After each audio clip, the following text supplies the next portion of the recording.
You're watching eToro's Trading Academy. Don't forget to like, comment and subscribe to our channel.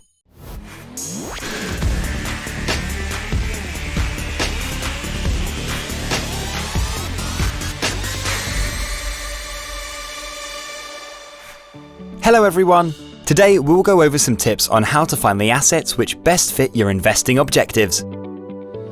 There are a variety of ways to find instruments on eToro.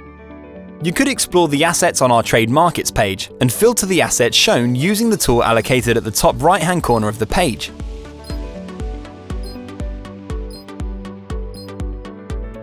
The Market Movers section highlights financial instruments displaying the most significant price swings in real time. If a specific asset interests you, go to its page. Here you'll see the instrument's newsfeed.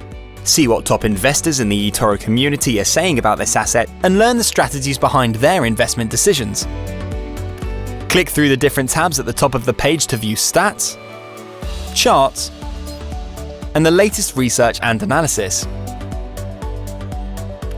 Check the latest in-app notifications to stay informed about the assets in your watchlist. Read our blog for all the latest market events and platform updates. And read our daily email updates, which cover the latest market news and trends. That's it for now.